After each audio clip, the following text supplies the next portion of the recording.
चाममलं शरीरस्य च वैद्यकेन योपाकरोत्तं प्रवरं मुनीनां पतञ्जलिं प्राञ्जलिरानतोऽस्मि पतञ्जलिं प्राञ्जलिरानतोऽस्मि। चलिए आज का यहाँ शुभारंभ करते हैं। और सबसे पहले मुझे बताइए कि कितने लोगों ने अभी तक असाइनमेंट जमा कर दिया है। आप एक बार हैंड रेज कर दीजिए।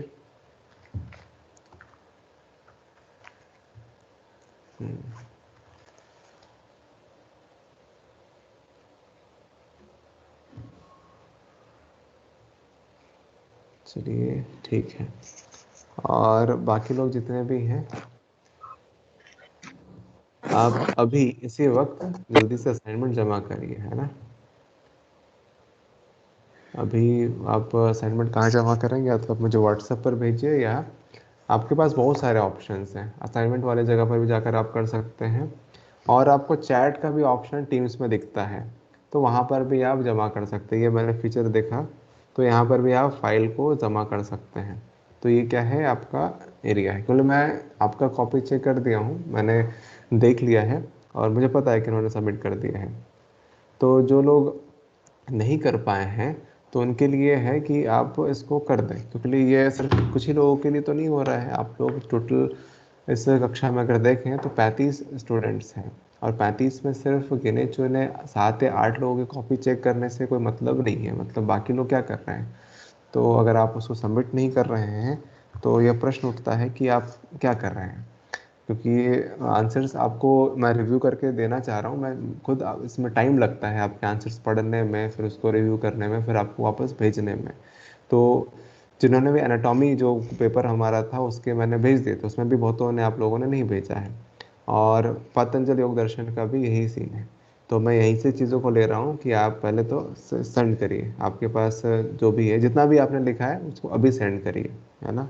और उसके बाद ही कक्षा शुरू करते हैं। और चीज़ें यहीं तक ही रहेंगी। मतलब मैं चाह रहा हूँ कि आपको अगर पढ़ाऊँ तो वो मुझे पता होना चाहिए कि आपने क्या पढ़ा है, और आपको समझ में आ रहा है कि नहीं। अगर आपको नहीं आ रहा है या मुझे पता नहीं चल रहा है, तो फिर आगे बढ़ने का कोई मतलब नहीं है। ठीक है।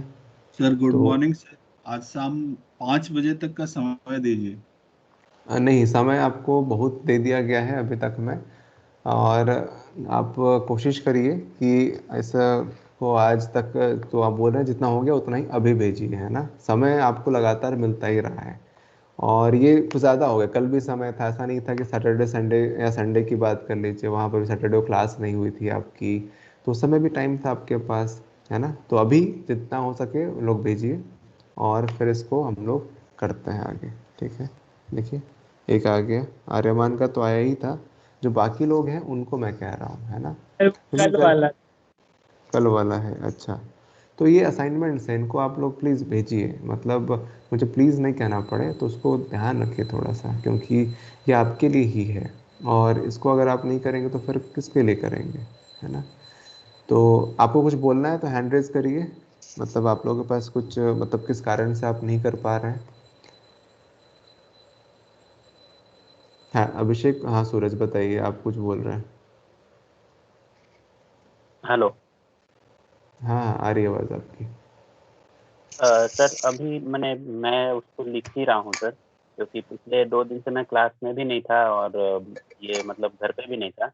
अपना सेवा कार्य चल रहा है आरोग्य केंद्र में, रिम्स में जा करके भोजन वितरण, तो उसी में थे सर 2 दिन तक। तो इस ठीक है। कारण से मैं आज दे दूंगा सर। ठीक है, एक हो गया। और कोई बताइए, बाकी लोग बताइए। हैंड रेज रखे रहिए जिन्होंने अभी तक में जमा कर दिया है ना, ताकि मुझे समझ में आए। जिन्होंने नहीं करा है उनको मैं क्या करके पूछ लेता हूँ कि क्या कारण है ना। जिन्होंने सबमिट कर सर दिया। हेलो। हाँ एक मिनट, हेलो। एक मिनट, है ना, एक मिनट धर्मवीर, है ना, रुक जाइए। पहले सभी को हैंड रेज कर लीजिए जिन्होंने सबमिट कर दिया है ना। फिर जिनको बोलना है वो अनम्यूट करके बोलिएगा, या देख लेंगे जैसे आप बोल सकते हैं। ठीक है, ताकि पता होना चाहिए कितने, 8 लोगों ने सबमिट करा है। ठीक है। हाँ धर्मवीर, बताइए क्या बोल रहे हैं आप। सर ये मानव शरीर रचना क्रिया विज्ञान में कौन सा क्वेश्चन मिला था? आपको नहीं मिला था, बैचलर्स वालों का नहीं था, मास्टर्स वालों का था। बैचलर्स वालों को मैं आज शेयर कर दूंगा, तो आप कर लीजिएगा। और अभी यहाँ पर पातंजलि योग दर्शन की बात हो रही है, तो आपने सबमिट कर दिया है क्या? यस सर, वो कर दिया हूँ। हाँ ठीक है, बढ़िया, गुड। हाँ तो आदित्य, आप भी बोले शाम तक का समय चाहिए। और बताइए अंकित, अंकित कुमार, आप बताइए आपके साथ क्या समस्या सर है? Yes sir, good morning. हाँ गुड मॉर्निंग, बताइए क्या सर एक्चुअली समस्या? मेरा तबीयत, हाँ हाँ सर, एक्चुअली मेरा तबीयत खराब चल रही है। हम हॉस्पिटल में थे सर, और रिपोर्ट भी है मेरे पास, तो हम मेल कर दिए हैं सर को। तो सर यही तो बात। चलिए, अंकित कुमार, ठीक है। हाँ, एक काम करिएगा, जो रिपोर्ट थी एक बार मुझे भी शेयर कर दीजिएगा, ताकि मैं भी मेंटेन सर करूँ अपने के आपके लिए। मेल पे हम, जी सर, हम आपके मेल पे सेंड कर देंगे। अशोक शाह जी, आपने तो भेज दिया है ना ये पातंजलि योग दर्शन का? आपने तो भेजा जी है सर, शायद। नमस्कार सर। हाँ आपने तो भेजा हुआ हाँ तो है। सर। आपने तो भेज दिया हाँ है। तो हो गया सर, हाँ मोबाइल में हाँ। कुछ प्रॉब्लम है सर, सैनिटाइज अच्छा करने में ठीक है, नहीं कोई आ रहा बात नहीं। विवेक चौधरी, है। सॉरी विवेक चक्रवर्ती, आप बताइए आपके साथ क्या समस्या है? सर बस हो ही गया कुछ, थोड़ा थोड़ा बाकी है ऐसे। तो मतलब कितना समय चाहिए आपको? कुछ देर बाद ही दे दूंगा सर, अभी तो क्लास होगा। विवेक चक्रवर्ती, ठीक है। दिव्यांशु, आप बताइए। दिव्यांशु, आप किस क्लास में हैं? आप बैचलर्स वाले में है ना? हाँ। सर हाँ बताइए आपके साथ क्या समस्या है? हम तो लिख ही रहे थे अभी। मतलब बोलने लगे तो आप लोग लिखना शुरू कर दिए है ना? ठीक है। आ, मतलब इस तरह से अगर आप करेंगे तो कैसे काम चलेगा? मुस्कान। जी सर। हाँ, आपने क्यों नहीं सबमिट करा? सर मेरे को लगा कि सिर्फ एम योगा के लिए, इसलिए मैंने बनाया नहीं। मैंने आपसे पूछा भी था, मेरे को लेकिन लगा। ये जो एनाटॉमी की थी क्वेश्चंस थे, सिर्फ उसके लिए बोला था। बाद बाकी ये तो ठीक है, आप लोग बना लीजिएगा है ना। अगर आपको डाउट होता है तो पूछ लिया करिए फिर से। ठीक है। निखिल, आप कब? आदित्य परमाणिक, आदित्य परमाणिक बताइए।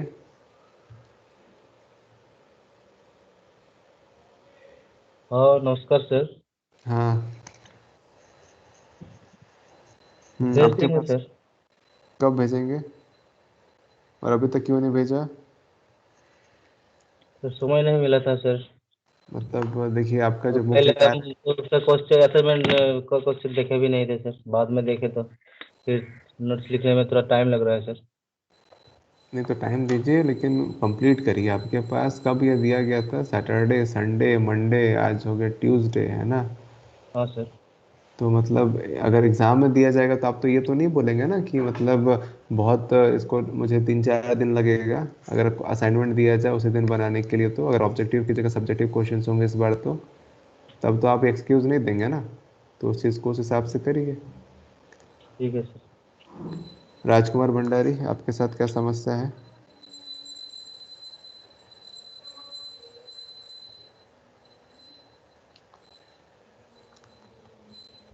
राजकुमार भंडारी, आवाज़ आ रही है आपको?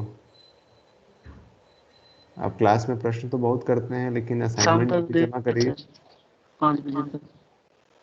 नहीं तो आपने क्यों नहीं दिया, मैं ये पूछ रहा हूँ, मतलब कारण क्या है आपका? नानी का तबीयत खराब है। चलिए, अभी तो यही सबसे ठीक है।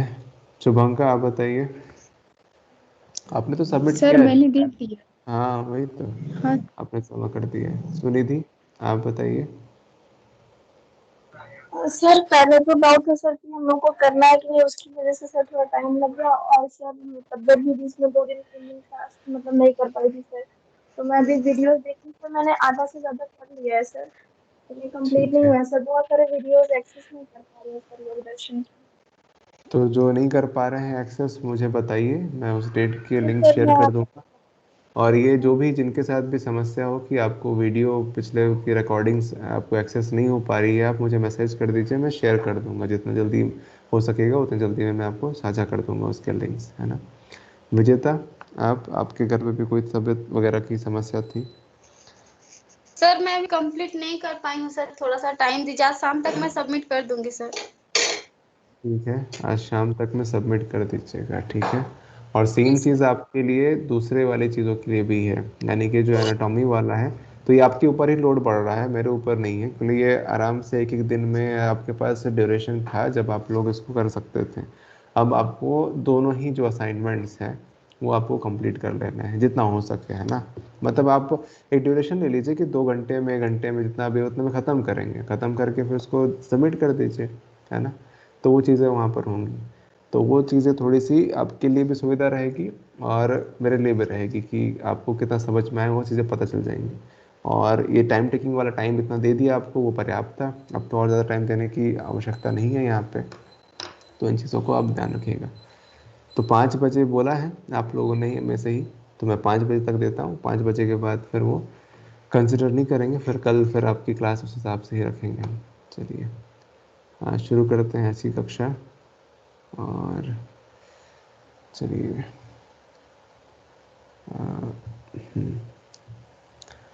तो आज की कक्षा में हम लोग पिछले क्लासेस के ही रिवीजन को लेकर चलते हैं। हमने कुछ चीज़ें देखी थी कि जो हमारे चित्तवृत्ति के बाद में व्याधियों के बारे में बात किए थे, स्त्यान, संशय, जो 9 अंतराएं हैं उनके बारे में बात कर रहे थे। तो व्याधि जो जितने भी 9 अंतराएं हैं जिनको चित्त विक्षेप हम लोग कहते हैं, ये चित्त विक्षेप हमारे जो चित्त विक्षेप है इनको हम लोग 2 कैटेगरीज में डिवाइड कर सकते हैं। सबसे पहली चीज़ तो हमने ये देखी कि चित्त विक्षेप जो है वो इस तरह से डिवाइड किए जा सकते हैं, जिनको हम लोग कंट्रोल कर सकते हैं और जिनको हम लोग कंट्रोल नहीं कर सकते हैं।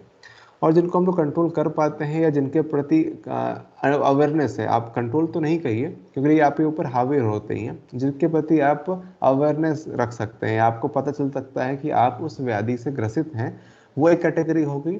और जिनके बारे में आप पता ही नहीं चल पाए कि वो व्याधि क्या है, और या कोई आपको बताए तभी पता चले, तब इस तरह की जो आपके अंतराय हैं उनको हम लोग दूसरी कैटेगरी में रख सकते हैं। तो हमने अभी तक में जो देखा था कि व्याधि, स्त्यान, संशय, प्रमाद, आलस्य, अविरति, ये सारे इस तरह के अंतराय हैं या आपके शरीर के जो दोष हैं, या इनको चित्त विक्षेप कहना ज़्यादा सही होगा, जो हमारे कंट्रोल में आ सकते हैं और इनको आप अपनी इच्छा शक्ति से नियंत्रित कर सकते हैं। और इच्छा शक्ति ही एक टूल है जो इच्छा शक्ति ही वो टूल है जो आपको इन चीज़ों से उबार सकती है। लेकिन चित्त क्या है, चित्त की जो स्थिति है वो बहुत ही विषम है, या ये कहिए कि चित्त बहुत ही अपना एक प्रपंच उसका रचता है, जिससे आपको वह अपने गर्त में और नीचे रख सके, जो वृत्तियां हैं उनके साथ में बांध सके, और आपको एक कंफर्ट जोन जो कि उसकी परंपरागत स्थिति हमेशा से रही है उसमें ही रख सके।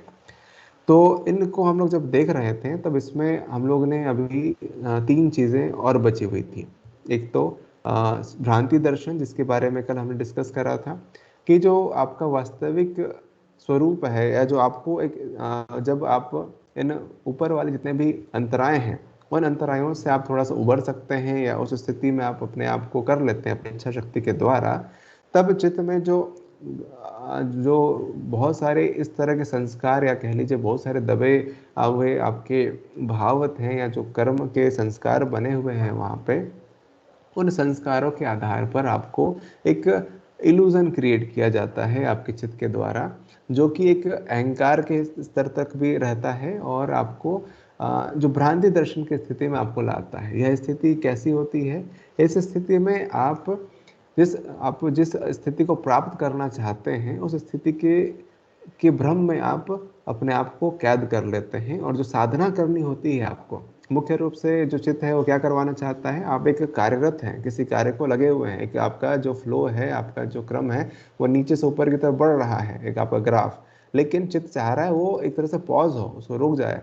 तो उसके लिए यह कार्य करता है, आपकी स्थिति आपको इस तरह से वो दिखाने का प्रयास करता है, जो स्थिति बनती है भ्रांति दर्शन में, जिससे आप अपनी साधना का जो स्तर है या साधना का जो क्रम है वह पॉज कर देते हैं, रोक देते हैं, या उसके क्रम को घटा देते हैं, और इस क्रम को घटाने से ही वह स्थिति बाधित हो जाती है, आप अपने चित्त विक्षेपों से उबर नहीं पा सकते हैं। तो इसमें मैंने एक उदाहरण दिया था आपको कि जो एक कह सकते हैं कि जो साधु महात्मा जो होते हैं अभी के संदर्भ में अगर उसको देखें तो वो क्या है, अपने आप को सेल्फ बहुत उस तरह से बताते हैं कि वह उन्होंने समाधि की अवस्था प्राप्त कर ली, और बहुत सारे वो चीज़ें बताते हैं। मैं सभी के बारे में बात नहीं कर रहा हूँ, कुछ होते हैं इस तरह के, और इनकी संख्या ज़्यादा ही है, वो अपने आप को ज़्यादा बड़ा दिखाने की कोशिश करते हैं। तो ये क्या है, इनसे दिक्कत यह रहती है कि इन्होंने वास्तव तो अपना वो जो स्थिति है प्राप्त की नहीं, लेकिन वो भ्रम में रहते हैं कि उन्होंने कर ली है। और इसको ही जो महर्षि व्यास हैं और महर्षि पतंजलि हैं, इसको भ्रांति दर्शन कहते हैं। और भ्रांति दर्शन में इसके जो इसके बारे में जो कहा गया है उसके विषय में आज हम लोग लिखते हैं। फिर लास्ट के जो 3 अंतराएं हैं उनको हम लोग देखेंगे। तो भ्रांति दर्शन के संबंध में महर्षि व्यास जो है वो कहते हैं, आप लोग लिखिए, नोट करिए कि योग साधनों को, आप लोग नोट करिए इसको, कि जो भ्रांति दर्शन है उसके संबंध में एक सूत्र देते हैं कि भ्रांति दर्शनम विपर्य ज्ञानम, भ्रांति दर्शनम विपर्य ज्ञानम। और इसका अर्थ क्या हुआ कि योग साधनों को किसी कारण से, योग साधनों को किसी कारण से विपरीत समझना, योग साधनों को किसी कारण से विपरीत समझना, अर्थात यह साधन ठीक नहीं है, ऐसा मिथ्या ज्ञान हो जाना भ्रांति दर्शन है। तो यहाँ पर आपको एक कॉन्सेप्ट यहाँ पर यह भी मिल जाता है कि आपकी जो स्थिति होती है वहाँ पर जो आपके साधन होते हैं, जो आपका एक पॉज आता है, आप अभ्यास को, जो आपके क्रम था, साधना का क्रम था, आप उसको इसलिए रोकते हैं, आप सोचते हैं कि आप उस स्थिति में पहले से ही विद्यमान हो गए हैं और आपको उसकी कोई आवश्यकता अब नहीं है, तो आप उसको और नहीं करते हैं, और उसको ही यहाँ पर भ्रांति दर्शन के रूप में कहा गया है। और उसको आप उसको करने की अनिवार्यता या उसकी आवश्यकता नहीं समझना, यहाँ पर भ्रांति दर्शन कहलाया गया है। ठीक है, भ्रांति दर्शनम विपर्य ज्ञानम। और विपर्य के बारे में हमने पढ़ा था इससे पहले ही कि विपर्य क्या है, किसी भी चीज़ का मिथ्या ज्ञान है। तो विपर्य ज्ञान रस्सी को सांप समझना वाली चीज़ जो थी, और अभी के संबंध में देखें तो हर चीज़ में विपर्य है, डिल्यूजन है, जो चीज़ नहीं है उसके बारे में भी हम डरते हैं, भ्रम करते हैं, है ना। ब्लैक फंगस है तो आप अगर कहीं पर फंगस देख लेंगे तो आपके दिमाग में ही पूरी प्रोसेस हॉस्पिटल तक की जर्नी दिख जाती है। तो क्या है, ये भ्रांति दर्शन है, एक तरह का नहीं, एक तरह का विपर्य है। तो उस तरह का विपर्य या मिथ्या ज्ञान जब आपके योग साधनों के प्रति हो जाता है और आप अपनी साधनाओं से निरुद्ध हो जाते हैं या आप साधनाओं को छोड़ने लगते हैं, तो यह स्थिति भ्रांति दर्शन की होती है। तो चित्त का वहाँ पर यह कार्य बन जाता है। इसके बाद अलब्ध भूमिकत्व है ना। तो अलब्ध भूमिकत्व के संबंध में कहा गया है कि आप लोग परिभाषा लिखिए इसको, कि समाधि की किसी भी भूमि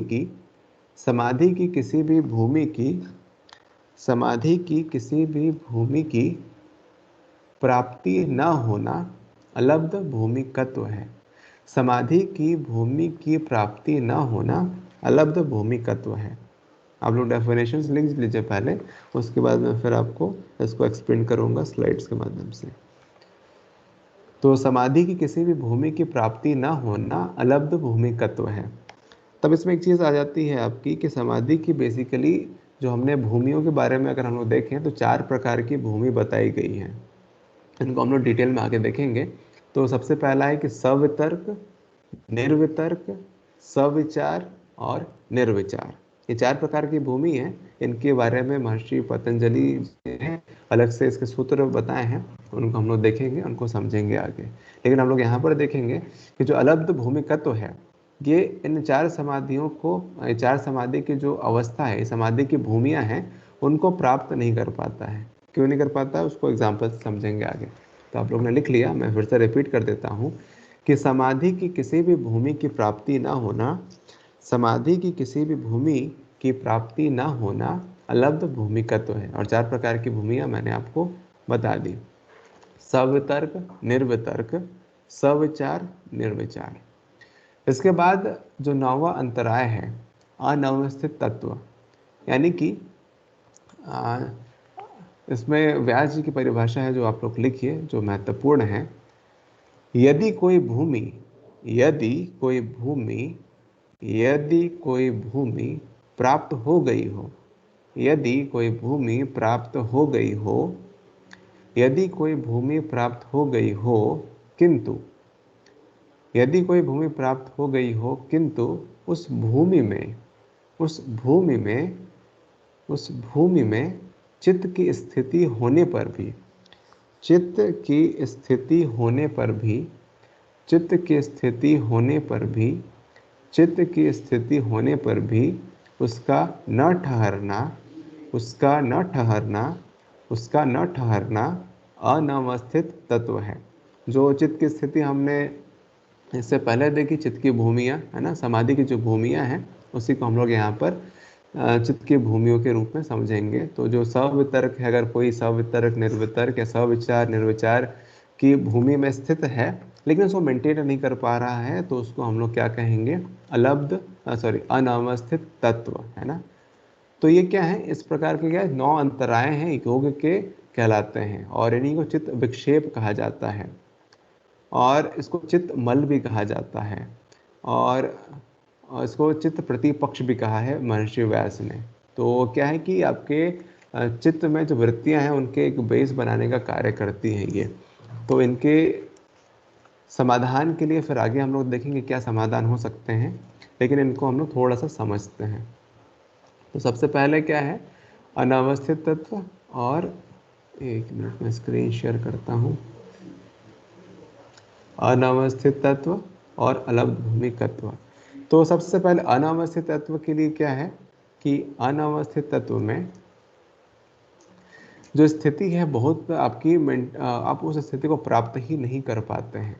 तो आप उसको एग्जाम्पल से देखें कि क्या है। आपको स्क्रीन में दिख रही है क्या? विशाखा आप बताइए। यस सर, दिख रही है। चलिए, तो जो अलब्ध भूमिक तत्व है इसमें क्या है कि आपकी जो स्थिति है, इसमें जो मैंने पिक्चर दिया है ये आपके आप सभी से परिचित होंगे, जो हमने बचपन में ये सारी चीज़ देखी हैं, तमराज के लोई शाही है। तो ये चित्त की स्थिति है, चित्त का यहाँ पर कार्य एक तरह से हम देख सकते हैं कि चित्त क्या इस तरह से होता है कि आपको वो स्थिति ही प्राप्त होने नहीं देता है।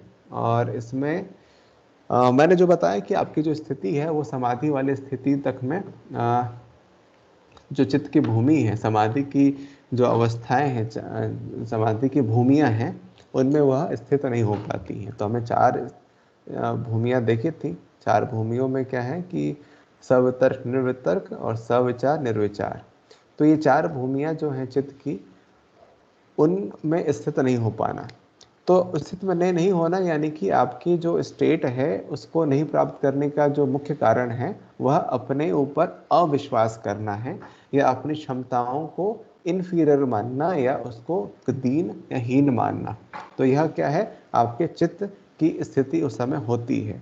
और उसके कारण क्या है? आप ये जो चित्त की भूमियां हैं इसमें हम लोग ने देखा सविचार, सवितर्क निर्वितर्क, सविचार निर्विचार और सवितर्क निर्वितर्क, है ना। तो ये जो भूमियां हैं इनको हम प्राप्त नहीं कर पाते हैं। क्यों? क्योंकि हमारे ऊपर डाउट होता है, सेल्फ डाउट आप ये कह सकते हैं। जैसा हमने इससे पहले भी देखा था ना कि भगवान हनुमान जो हैं और अर्जुन हैं, उनको भी अपने ऊपर संशय हुआ था, लेकिन इन चीज़ों को पार करने के बाद में भी आप अपनी क्षमताओं को आकलन करते हैं, आप उनको कंपेयर करते हैं, आप अपने आप को दूसरों से कंपेयर करने की कोशिश करते हैं कि भाई उसने तो इतनी साधना इतने सालों में कर ली, भाई मैंने तो अभी 10 साल हो गए, मुझे वो चीज़ हुई नहीं, है ना। तो यहाँ पर अगर रियल लाइफ से अगर जोड़ के देखें तो हम लोग जहाँ पर भी कंपेरिजन कर रहे हैं, तो कंपेरिजन अगर कर रहे हैं तो ये एक स्थिति जो है वो अलग भूमिक तत्व की है। और ये सामान्य सी चीज़ें हैं कि उसकी साड़ी मेरी साड़ी से सफ़ेद कैसे, है ना, मतलब उसकी शर्ट मेरी शर्ट से सफ़ेद कैसे, वो वाली चीज़ें आ जाती है जहाँ पर हम लोग अपने कंपैरिजन वाली चीज़ों को रखते हैं। और यह साधना के क्रम में हमने देखा कि जो स्थितियां हैं, जो चित्त की भूमियां हैं, उनको हम लोग उनको अचीव नहीं कर पाते हैं। लेकिन अगर सामान्य तौर पर देखें जो रियल लाइफ के साथ में, तो जहाँ पर भी कंपैरिजन हो रही है, जहाँ पर भी हम कंपैरिजन करने की स्थिति में हैं, तो वह इसलिए वह इस चीज़ का कारण बनता है कि हम अपने वह स्थिति जो एक इक्विलिब्रियम की है और जो आपकी चेतना की अवस्था है ऊर्ध्वगामी नहीं बन पा रही है, तो उसका मुख्य कारण यह अलब्ध भूमिकत्व है, जहाँ पर हम लोग अपने आप को किसी और से कंपेयर कर रहे हैं। हम अपनी साधना को दूसरे से साधना से कंपेयर कर रहे हैं और हमारी साधना उसके चलते बाधित हो रही है, और वो बाधा हमें हमारे आगे के बढ़ने के जो क्रम है उसको नहीं करने दे रही है, यानी कि साधना में अवरोध आ रहा है। जो आप अभ्यास वैराग्य की बात कर रहे हैं या जो हम लोग अष्टांग योग को देखेंगे, तो उनमें आप उस साधना के क्रम को कर नहीं पा रहे हैं, उसमें आप रुक जा रहे हैं, उसमें आपको बाधा उत्पन्न आ रही है। तो ये क्या है, चित्त विक्षेप का एक पार्ट है। तो चित्त विक्षेप जो अलब्ध भूमिकत्व है वो इस तरह से आपके अंदर सेल्फ डाउट क्रिएट कर देगा। तो इसको क्या कहते हैं, अलब्ध भूमिकत्व कहते हैं। तो ये कि कंपेयरिंग करना होता है कि आप अपने आप को कंपेयर कर रहे हैं किसी से, कि आप कंपेयर कर रहे हैं यानी कि दूसरे से, तो वह कंपैरिजन जहाँ पर है वहाँ पर अलब्ध भूमिकत्व है। खुद का कंपैरिजन खुद से हो तो वहाँ पर आपका उत्थान होगा, आपका ग्रोथ होगा, लेकिन जहाँ पर कंपैरिजन आपका दूसरों से हो जाएगा, आपकी साधना से दूसरों से हो जाएगी, तो वहीं से आपका जो साधना का जो पतन है या जो अवरोध है वहाँ पर आ जाता है। उस अवरोध को क्या बोलते हैं, अलब्ध भूमिकत्व। ठीक है, ये जनरल टर्म्स में हमने समझा। और जो महर्षि व्यास जी ने बताया वो क्या बताया कि जब हम लोग अपने उच्च साधना की अवस्था यानी कि जो सवितर्क निर्वितर्क और सविचार निर्विचार समाधि की अवस्था को नहीं प्राप्त कर पाते हैं, तब वह स्थिति में जो बाधा उत्पन्न करता है आपके सेल्फ डाउट के चलते, तो वह क्या है, अलब्ध भूमिकत्व कहलाता है। अनावस्थित तत्व है ना, और अनावस्थित तत्व यानी कि आपका जो उच्च स्थिति है वो मेंटेन नहीं कर पाने। एक चीज़ और आपको इस अलब्ध भूमिकत्व में बताना चाहूँगा कि इस अलब्ध भूमिकत्व में एक स्थिति आप जब प्राप्त करते हैं तब उसमें आप इसको ये, जैसे कि मैंने आपको हमेशा से बताया कि जो वृत्तियां हैं वो विलन की तरह हैं, तो चित्त की स्थिति जो है वो भी विलन की तरह ही हो जाती है। मतलब चित्त जैसे वृत्तियां होंगी वैसे ही चित्त का स्वरूप होगा। तो यह जो हमने चित्त विक्षेप देखे उसके एक तरह से उसके बेस मैटर को तैयार करती हैं, तो ये भी उसी रूप में होती हैं। तो यहाँ पर जो चित्त की अवस्था है आप इस तरह से समझिए, ये समझाने की दृष्टि से है ना, यहाँ पर मैं जो भी चीज़ें प्रयोग कर रहा हूँ ये एक तरह से मेटाफर्स है, सारे समझाने के दृष्टिकोण से अलंकार का प्रयोग कर रहा हूँ ताकि आपको चीज़ें समझ में आए। ठीक, तो यहाँ पर जो है आप इंडियन मूवीज़ में या किसी भी इंडियन मूवीज़ में देख लीजिए, कोई भी अगर आप विलन देखते हैं तो वो क्या करता है, घूस देने का कार्य करता है। मतलब एक तरह से अगर हीरो है हीरोइन है ना, और एक विलन है, बेसिकली ये चीज़ें होती रही हैं, अभी भी होती हैं और आगे भी शायद होती रहेंगी। तो मूवी का ही मेन कॉन्सेप्ट रहा हुआ है। अब उसमें क्या है, जो विलन है मान लीजिए लड़की का पिता है वो और वो क्या है, चाहता है कि हीरो अपने जो उसकी जो बेटी है उससे हट जाए, उसको दूर कर ले। तो जो हीरोइन का या जो एक्ट्रेस के जो पिता हैं या जो विलन है वो क्या करता है, घूस देने का काम करता है। घूस में कुछ पैसे दे देगा, बोले कि तुम इस चीज़ को छोड़ दो, मतलब कि कहते हैं तुम मेरी बेटी को छोड़ दो, मैं तुम्हें 1 करोड़ रुपए दे दूंगा, तुम उसकी ज़िंदगी से हमेशा हमेशा के लिए चले जाओ। तो ये जो स्थिति है यहाँ पर कुछ इसी प्रकार की होती है। तो आपकी साधना है, उस साधना से विरक्त होने के लिए आपको दूसरी चीज़ों के साथ आपको जोड़कर दिखाने का प्रयास किया जाता है आपके चित्त का। तो इससे क्या होता है कि आप अपने ऊपर अविश्वास करते हैं, जो आपकी साधना है उसको तोड़ देते हैं। और ये मैं इस संदर्भ में बता रहा हूँ जहाँ पर महर्षि व्यास जी बता रहे हैं कि हमारा जो स्थिति है, हमारे साधना क्रम है, उस चीज़ को अचीव नहीं कर पाते हैं। तो हम अपने साधना को इसलिए अचीव नहीं कर पाते हैं क्योंकि हम उस पर अविश्वास, अपने ऊपर अविश्वास पैदा करते हैं।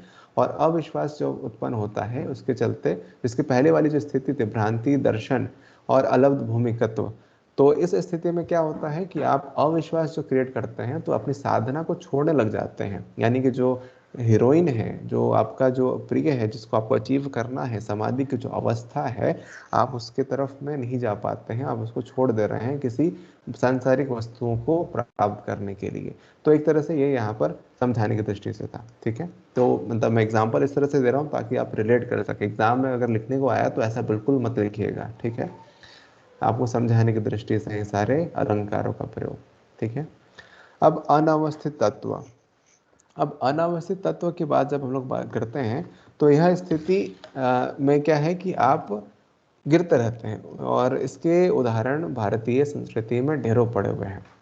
हमने डेफिनेशंस में देखा महर्षि व्यास जी का कि जो चित्त की अवस्था है, सवितर्क निर्वितर्क सविचार निर्विचार, उस अवस्था को आप प्राप्त कर लेते हैं लेकिन मेंटेन नहीं कर पाते हैं। तो जो मेंटेन नहीं कर पाते यानी कि आप गिर जाते हैं उस हायर स्टेट को, तो उस स्थिति को क्या कहते हैं? अनवस्थित तत्व। और यह क्या है कि यह स्थिति जो आपकी आपकी बनती है, वह स्थिति आपको इस चीज़ के लिए है कि आपको यहाँ पर दो चीज़ें आती हैं। यहाँ तो ये चीज़ है कि आप जब आपकी स्थिति नीचे हो रही है, गिर रहे हैं, पतन हो रहा है, तो आपको गिर के फिर उठना है। आप उस स्थिति में गिर रहे हैं, दोबारा से प्रयास करना है। तो योग के मार्ग हैं, उसमें अभ्यास का अभी जो इसके उपाय हम लोग अभी डिस्कस करेंगे, वहाँ से ये चीज़ें थोड़ी सी क्लियर होंगी और उसको हम लोग देखेंगे कि किस तरह से वो होते हैं। तो अनावस्थित तत्व की यहाँ पर मतलब है, जो हम लोग रियल लाइफ से रिलेट कर सकते हैं, कि उस स्थिति को प्राप्त नहीं कर पाना। तो उसके लिए जो अवरोध उत्पन्न होते हैं उसको यहाँ पर अनावस्थित तत्व या अनावस्थित तत्वानी हम लोग कहते हैं। तो यह स्थिति अगर रियल लाइफ से हम लोग जोड़ के देखें तो हम लोग लाइफ में बहुत बार क्या है कि सक्सेस को अचीव करते हैं लेकिन उसको मेंटेन नहीं कर पाते हैं। तो आप एग्जांपल लीजिए रोजर फेडरर, है ना, या कोई बहुत जो जिन्होंने लगातार जितने भी टेनिस के कंपटीशंस हुए हैं, जितने भी यूएस ओपन हो गया है, चाहे कहीं पर भी हो गए हैं, वो क्या है, हमेशा जीतता है। तो जो कंसिस्टेंसी आप देखते हैं, उस कंसिस्टेंसी को बनाने की जो स्थिति होती है वह क्या है, आपकी समाधि की अवस्था। आप में रिलेट करने का ट्राई कर रहा हूँ कि वह स्थिति क्या है, आपके एक रिदम बना हुआ है, आप उस फ्लो पे हैं, आप उस समाधि की अवस्था में तब प्राप्त कर सकते हैं।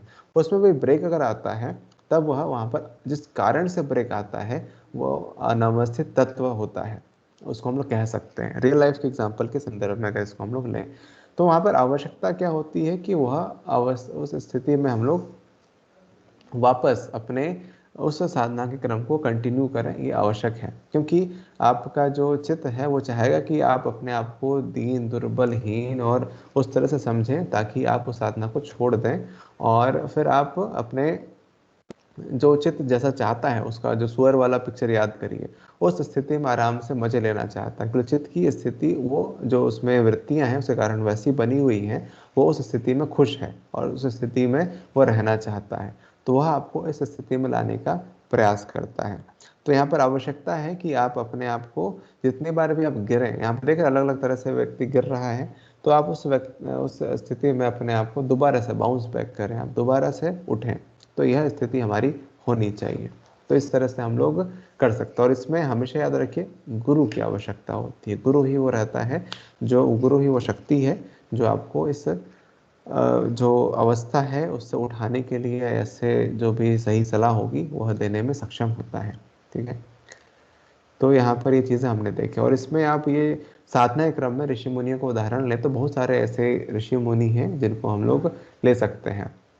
जैसे जितने भी, कोई भी ऋषि का उदाहरण लीजिए, मैं एक जनरल टर्म्स में ही बताऊंगा कि जितने जब भी कोई साधना करता था, कोई ध्यान करता था, कोई तपस्या करता था, तब हमेशा क्या होता था, इंद्रलोक में हड़कंप मच जाता था। इंद्रलोक जो है वो हिलने लगता था और जो इंद्र हैं वो अपने कुछ अप्सराओं को उन साधु महात्माओं के पास भेजते थे और वहाँ उनके तपस्या को भंग करने के लिए उनको कॉन्ट्रैक्ट दिया जाता था और वो उसे भंग कर देते थे। तो ये भंग होते थे किन्हीं का, क्योंकि कोई भंग नहीं होता था।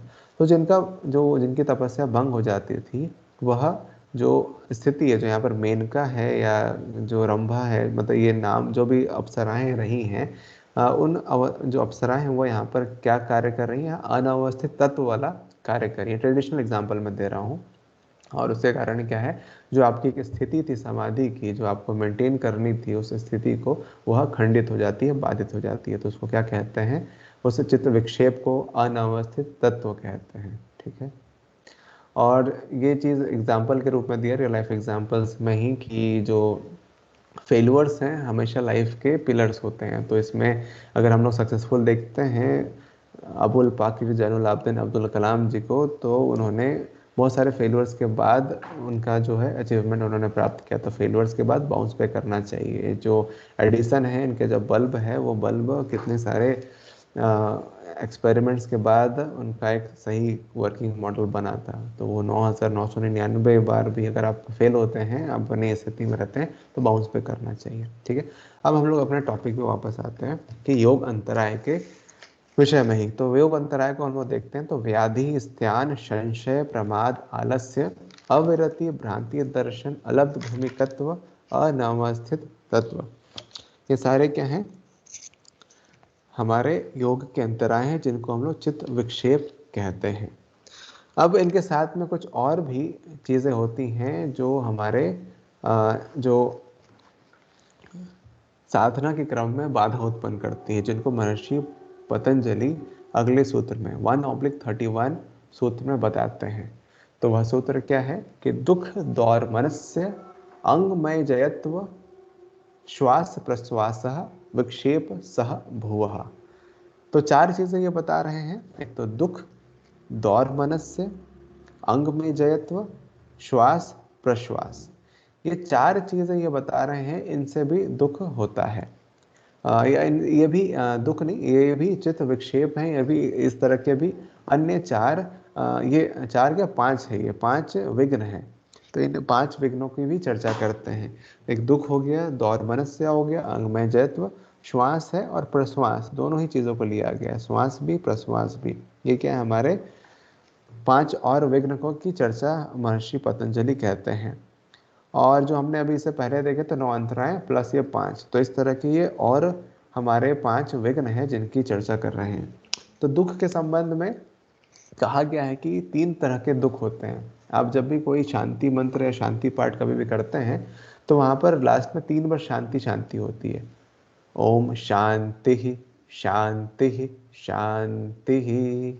मतलब किसी भी उपनिषद में देखें, किसी भी वेद मंत्रों में देखें, तो आपको यह शांति शांति शांति 3 बार ये आपको मिलता होगा। तो ये शांति हमेशा जहाँ पर भी है, तो यह दुख से निवारण की बात कही गई। यहाँ पर दुख के विषय में इंगित किया गया है।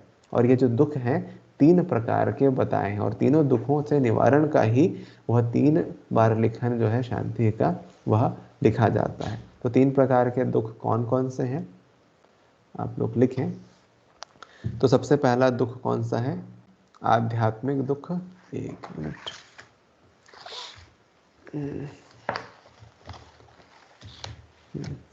तो सबसे पहला है, 3 प्रकार के दुख हैं, आध्यात्मिक, आदि भौतिक और आदि दैविक। तो 3 प्रकार के दुख हैं, है ना। टाइम हो जाए तो प्लीज एक बार बता दीजिएगा। विशाखा आप बता दीजिएगा जब समय हो जाए, 5 मिनट शेष रहे तब, ठीक है। तो दुख के बारे में हम लोग देखते हैं। तो दुख 3 प्रकार के हैं, 3 प्रकार के। तो एक प्रकार है, या इसको वहीं से देखें कि आधि दैविक या आध्यात्मिक से ही लेते हैं, आध्यात्मिक दुख। दूसरा है आधि भौतिक,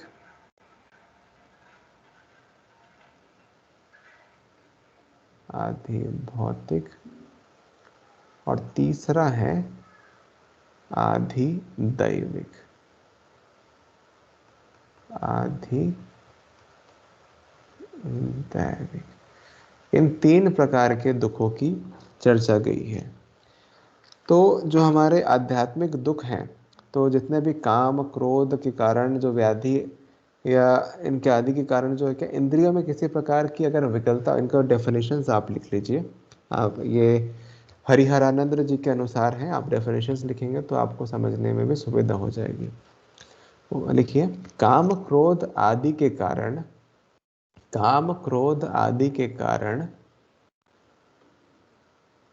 व्याधि आदि के कारण, काम क्रोध आदि के कारण, व्याधि आदि के क्या कारण, या इंद्रियों में किसी प्रकार की विकलता होने के कारण, या इंद्रियों में किसी प्रकार की विकलता होने के कारण जो मन इंद्रियां या शरीर में, जो मन इंद्रिय या शरीर में ताप या पीड़ा होती है, जो ताप या पीड़ा होती है, उसको आध्यात्मिक दुख कहते हैं।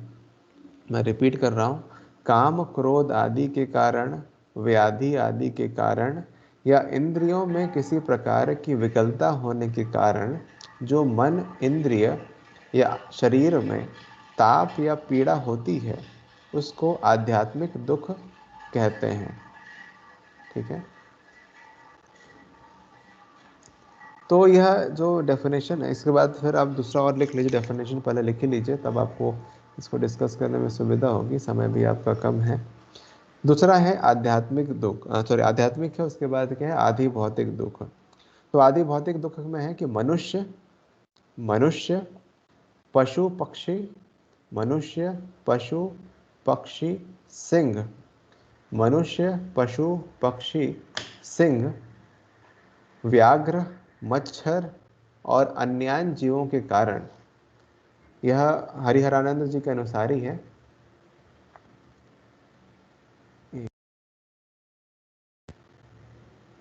हाँ, तो यह डेफिनेशन है कि मनुष्य पशु पक्षी सिंह, व्याघ्र, मच्छर और अन्य जीवों के कारण होने वाली पीड़ा